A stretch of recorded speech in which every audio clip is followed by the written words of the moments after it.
Opportunism and the Collapse of the Third International by Timothy Dirté. The Communist Party has always united with the workers in their fight for immediate demands under capitalism, such as better wages, better working conditions, and safer work environments. This is what generally constitutes the policy of the United Front. Its aim is to unite the working class against capitalist attacks, and was the position of the Comintern up until its 7th Congress. The situation preceding the general crisis of world capitalism before World War II called for this basically correct policy, as well as that of thoroughly fighting against forces on the left that ultimately served to weaken and break the workers' resistance against capitalist aggression, with the practical effect being the victory of fascism if the workers are beaten. These forces are what we call social fascists. However, once the victory of fascism was achieved in Germany, Italy, and Japan, the conditions ostensibly called for a more advanced policy. The presence of fascism had a deleterious effect on the entire world and threatened to pull the whole of humanity down with it. No longer could the struggle against social fascists be carried on in the same way. The international situation called for the policy of a people's front. This differs from the United Front, as its basis of unity extends beyond the working class and seeks to unite an entire people, the progressive elements which, for one reason or another, stand against fascism and against the capitalists, offloading the crisis onto the workers. As well, the stronghold of world socialism, the USSR, was under threat of invasion by the German fascist forces. The defense of the international position of communism required a tacit alliance on the lines of anti-fascism between the socialist camp and the capitalist camp, which had not fallen into fascism. Dimitrov, secretary of the Comintern, explains the reasoning for this at the 7th Congress of the Comintern in 1938.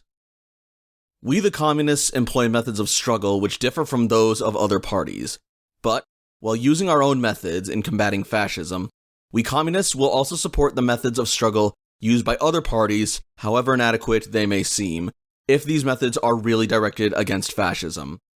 We are ready to do all this because, in countries of bourgeois democracy, we want to block the way of reaction and the offensive of capital and fascism, prevent the abolition of bourgeois democratic liberties, forestall fascism's terrorist vengeance upon the proletariat, and the revolutionary sect of the peasantry, and intellectuals, and save the young generation from physical and spiritual degeneracy. We are ready to do all this because in the fascist countries, we want to prepare and hasten the overthrow of fascist dictatorship. We are ready to do this because we want to save the world from fascist barbarity and the horrors of imperialist war. Ours is a Congress of struggle for the maintenance of peace against the threat of imperialist war. The struggle of the French people, led by the Communist Party of France on the lines of a people's front against the rising tide of fascism before World War II, proved effective at preventing the rise of fascism in France before Hitler invaded.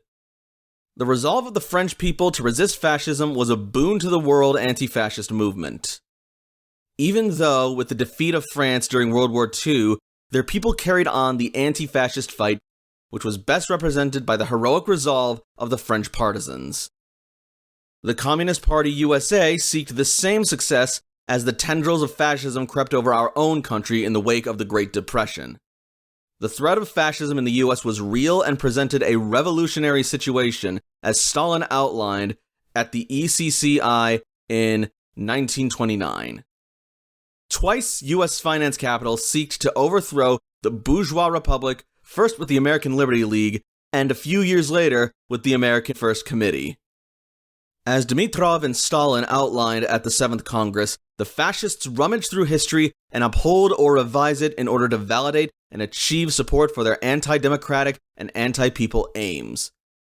CPUSA General Secretary Browder took on the task of combating this by trying to show the progressive side of American history, which the capitalists all too often obscure and suppress. Simultaneously, the cooperation between the Soviet Union and the USA in anti-fascist efforts produced great expectations about the possibility of a lasting alliance. In fact, the feeling was so pronounced that many in the party leadership came to see the US bourgeoisie as basically progressive beyond the context of the Anti-Fascist People's Front.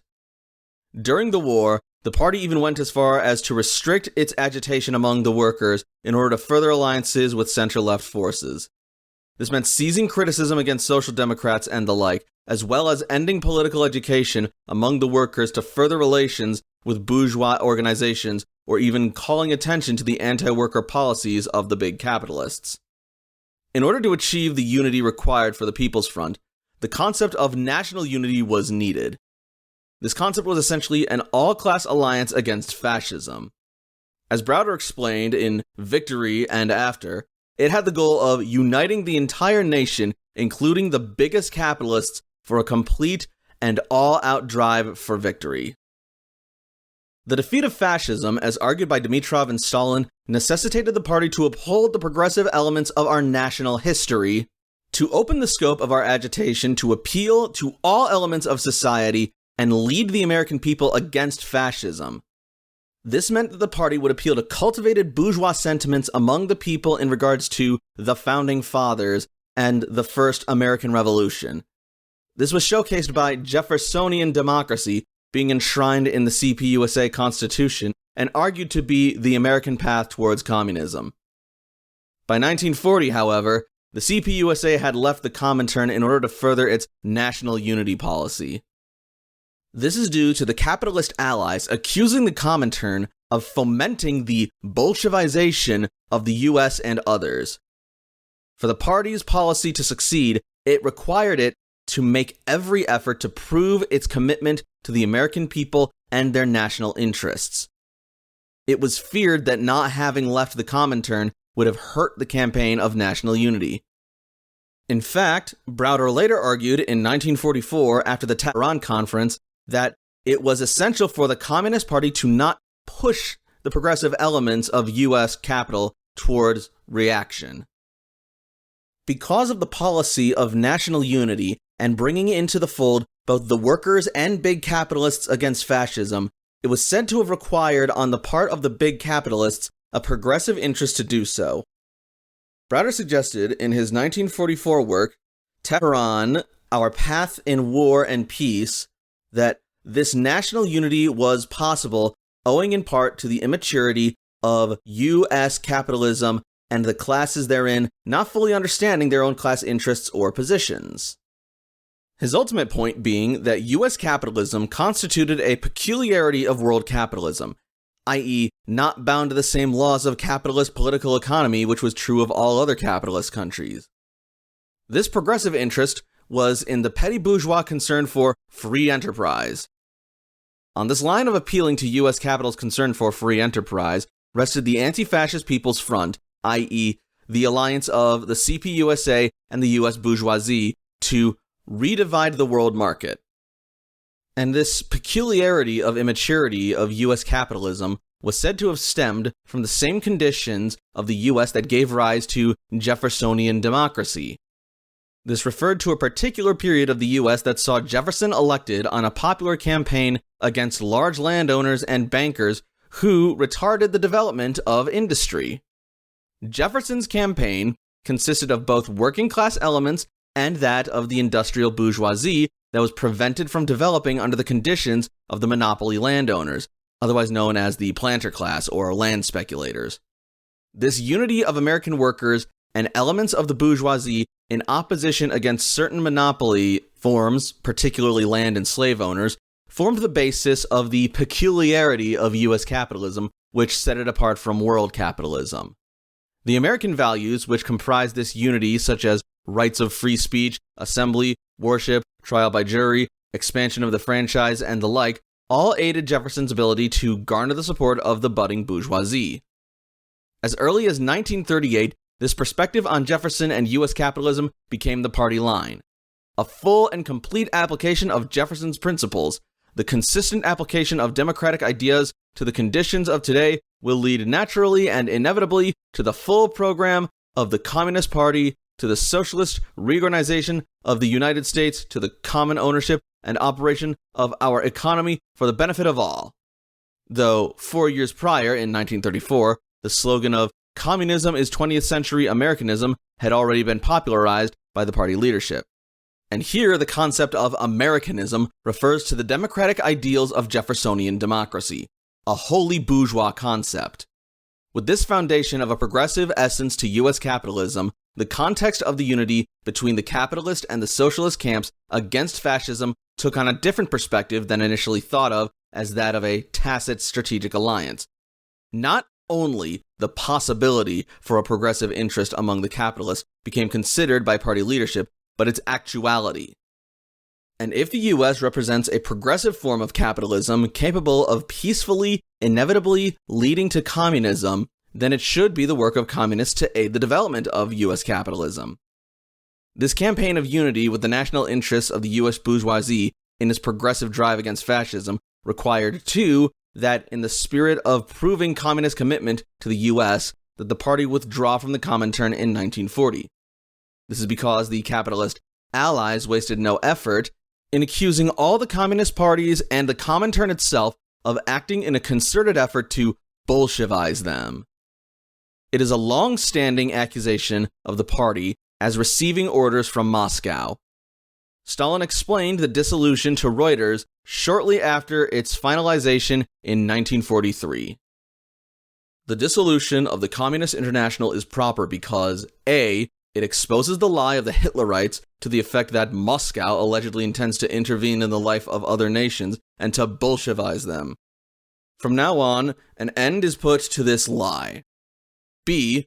It exposes the calumny of the adversaries of communism within the labor movement to the effect that communist parties in various countries are allegedly acting not in the interests of their people, but on orders from outside. From now on, an end is also put to this calumny. C. It facilitates the work of patriots of all countries for uniting the progressive forces of their respective countries, regardless of party or religious faith, into a single camp of national liberation for unfolding the struggle against fascism. D. It facilitates the work of patriots of all countries for uniting all freedom-loving peoples into a single international camp for the fight against the menace of world domination by Hitlerism, thus clearing the way for the future organization of a companionship of nations based upon their equality. Furthermore, the conditions of World War II for the Soviet Union meant intense battles mainly being fought on the Eastern Front.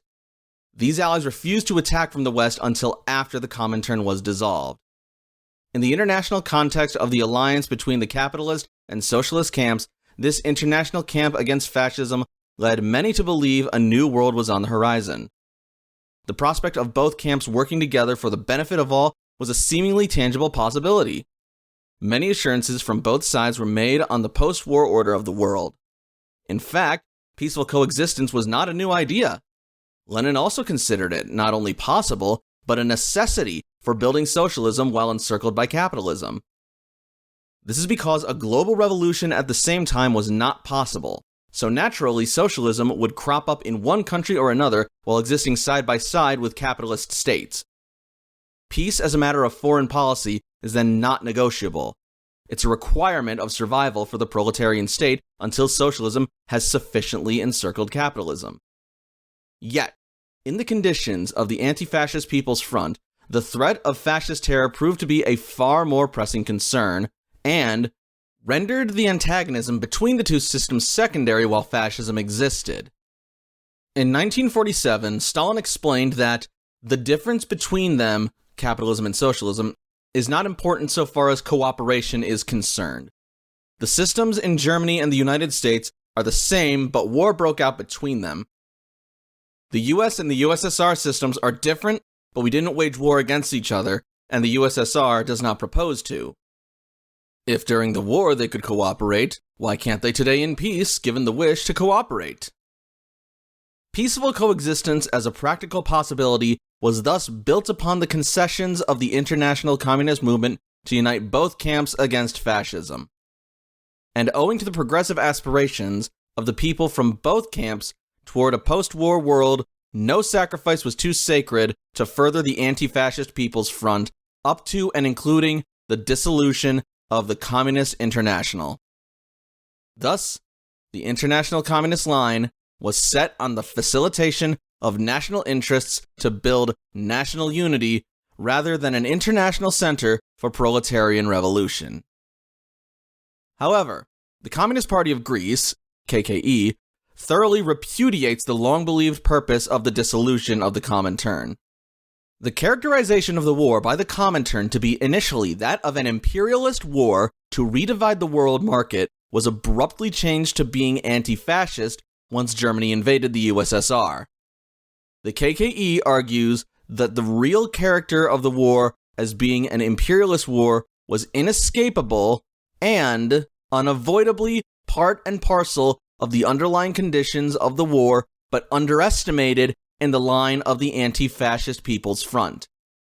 The KKE explains in its report on the Comintern by the section of the International Relations of the Central Committee of the KKE, this position underestimated the fact that the character of the war is determined by which class wages the war and for what purpose, whether it is originally and at that particular moment on the defense or on the attack.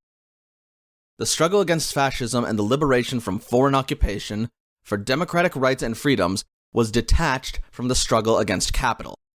The contradictions in the CI's, Communist International, line on the character of World War II were also influenced by the aspirations of the USSR's foreign policy and by its attempts to defend itself from an imperialist war. However, in any case, the needs of the foreign policy of one socialist state cannot supplant the necessity of a revolutionary strategy for every capitalist country. The ultimate security of a socialist state is determined by the worldwide victory of socialism or its prevalence in a powerful group of countries, and hence the struggle for revolution in each country. Further, the change in policy of the communist parties to this new reality meant doing away with previous methods of work as was done before the rise of fascism. To prevent a collapse of the international camp and its tenuous alliance, the role of the Communist Party was redirected away from an exposure of the oppressive policies of the bourgeoisie. The party saw such agitation as a threat which could culminate in driving progressive capital towards reaction. Through this context of national unity, progressive capitalism, and peaceful coexistence, the dissolution of the Communist Party USA took place and its reformation into the Communist Political Association, CPA, in 1944. This was an organization not for the revolutionary overthrow of the bourgeoisie, but for Marxist edification of the American people who, by means of the existing bourgeois political structure of the country, would realize socialism peacefully in an alliance with progressive monopoly capital. The party of a new type, Leninism itself, finally being rejected. It is quite easy and convenient to attribute all of the incorrect policies of the party during the war period to Browder. He was, of course, the general secretary of the party in the period, the theoretical leader of the party. However, this would fall into the easiest of traps of analyzing this period. The Popular Front, national unity, progressive capital, and peaceful coexistence were not solely Browder's ideas. These all came from the international movement and its leaders. As well, almost every communist party in the advanced capitalist countries fell into similar mistakes. Ultimately, we cannot ignore the reason why the Communist International was dissolved to further the national unity campaigns of the parties in the advanced capitalist countries in order to gather bourgeois support against the Axis. Neither can we ignore the extent to which peaceful coexistence was believed to be not only possible, but probable in a post-war world. That hostile attitudes and imperialist interests would dissipate in the absence of the unifying threat of fascism was not seriously considered. What many call Browderism was, in reality then, a global right opportunist phenomena which stemmed from imperialism and its effect on the policies of the international communist movement during the war. Browderism is only how it manifested under the conditions of the US. This also explains why all the advanced capitalist countries fell victim to their own national variants of Browderism. Nevertheless, in essence, it can be said to have arisen in part out of an upward swing in conditions, a lull in growth of the movement, and from political immaturity, as well as the social composition of the parties in the advanced capitalist countries. Plainly, from opportunism. By virtue of our analysis coming some 80 years after the policies of the Popular Front, some truths are self-evident. Such being that many parties in the absence of the Communist International fell into social democracy, the capitalist camp vehemently attacked and subverted the people's democracies of Europe, and finally had a hand in the dissolution of the USSR in 1991. The long-desired peaceful coexistence, its technical possibility, and historical necessity only resulting in the loss of the international position of the communist movement. Perhaps the alliance between the capitalist and socialist camps was only possible through the shared interest in destroying the rise of fascism, and ultimately in furthering imperialist interests. Stalin further qualified such an alliance as being possible only if the underpinning impetus to its continuation in the context of shared interests overcoming the fundamental contradiction between states remained intact. Alliances between capitalist states are predicated on the buildup of forces for the redivision of markets. This is indisputable. Alliances between imperialist bourgeois democracies and socialism are, as evidenced by the practical result of the Second World War, predicated on the existence of a threat to both bourgeois democracies and socialism. The desire, so to speak, which conditions the unity between the two camps against fascism, stems from the very nature of fascism. Without this threat, the domination of imperialism becomes the overriding interest of the capitalist camp if it is not all along. The economic logic of imperialism necessitates war. It requires the penetration of new markets. Peace between the socialist and capitalist camps can then only ever be tenuous at best. The capitalists will never stop looking for weak points in the proletarian state to subjugate it to the interests of capital. The only way to maintain peace between the camps, then, is through trials of strength, otherwise the capitalists will attack with force and destroy the socialist state. Lenin was very clear that peaceful coexistence was limited and conditional. The very thought of peacefully subordinating the capitalists to the will of the majority of the exploited, of the peaceful, reformist transition to socialism, is not only extreme Philistine stupidity, but also downright deception of the workers, the embellishment of capitalist wage slavery, concealment of the truth. In fact, the entire purpose of the Communist International was to serve as an organizing body of the world proletariat to combat the encirclement of the young Soviet Republic, the stronghold of socialism. In the final analysis, fascism was defeated, but at a severe cost to the international communist movement. The factors which contributed to the degradation of the Western communist parties are situated in a deeper analysis of the conditions of capitalism retarding the ideological development of the workers and subsequently the communist parties therein. Reflecting on the collapse of the Second International in 1972, Gus Hall remarked, "The unity between parties was first diluted to a formal unity, but very quickly even then the formal ties became obstacles to carrying out opportunist policies. World and class ties between parties became an embarrassment. Each party stated its internationalism would be expressed through effective work each within each of the national entities. The leaders of these socialist parties very quickly made new discoveries. They decided Marx was wrong. There were no laws of capitalist development that applied universally. There were no worldwide concepts of the class struggle.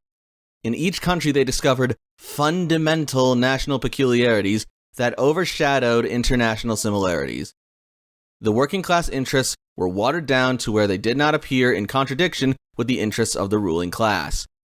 The class struggle became purely a people's struggle. Class concepts became national concepts. No party openly condemned internationalism. They just put it on the shelf for the duration. Many of the parties became large mass parties. This was good, but what was not good was that they became broad popular parties by going along with popular concepts of nationalism and classlessness. They became mass parties by giving up their advanced working class position. Their growth was fed by opportunism. A very apropos analysis of the Second International that has an all too coincidental similarity to the objective consequences of the 7th Congress of the Comintern line. Opportunism is at the heart of its self-dissolution. Some implications and consequences. If the Popular Front line of the 7th Congress of the Comintern is examined to its end in 1943, It is unquestionable that its primary thesis forms the foundation for several party leaders later on. Let us outline this connection. As stated previously, it was fully argued under the 7th Congress line that previous periods of the Comintern were a mistake and were ultra-leftist. The development and popularity of fascism had come out of the failure of the communist movement to have adequately embedded itself in the large petty bourgeois and nationalist populations. The new line was to correct this mistake by shifting the movement away from left sectarian methods. In effect, a move away from combating the bourgeoisie ideologically to form the Popular Front through concessions to it was the systemic dismantlement of proletarian internationalism. Peaceful coexistence as a matter of foreign policy thereafter for the communist movement became perverted to mean outright submission to the capitalists who were now progressive. The broad masses, as defined in the line of the 7th Congress of the Comintern, were not compelled out of necessity to unite with the communists here as much as was the case in war-torn Europe. While all Western communist parties eventually devolved into social democracy over several decades, the U.S. party did so not 2 years after the 7th Congress. No one can deny the fascist threat which loomed and looms in the U.S., yet the U.S. party was destroyed easily by opportunism. Again, we cannot stress enough that Browder is merely applying the line of the 7th Congress of the Comintern to its logical end. All understandings of Browderism, while correct superficially, are hollow when examined at a deeper level. Browder was many things, but in the final analysis, their failure is primarily to be found in their uncritical approach to the line of the 7th Congress of the Comintern. We must also mention that while Foster was correct in recognizing the folly of what came under Browder's leadership, they failed to see its real connection to the 7th Congress of the Comintern. Even after the disastrous effects under Browder, Foster and the CP leadership failed to see what truly upended the communist movement. As a further consequence, the CPUSA never abandoned the rightist line of the 7th Congress of the Comintern, and to this day puts forward the path to socialism as through a peaceful revolution, literally at the ballot box. The Communist Party of the US is purposefully ignoring the class character of bourgeois democracy. This is why, with the deaths of Foster and later Gus Hall, the last vestiges of militancy in the CP died as well, rank opportunism having claimed victory in the CPUSA. The distortions of Marxism-Leninism by the 7th Congress of the Comintern must be studied and fought against to rebuild and bring about socialism-communism. Thank you for listening to this reading from the People's School for Marxist-Leninist Studies. If you're interested in attending classes, email info@psmls.org. If you'd like to support us, our partner publishing house can be found at newoutlookpublishers.net.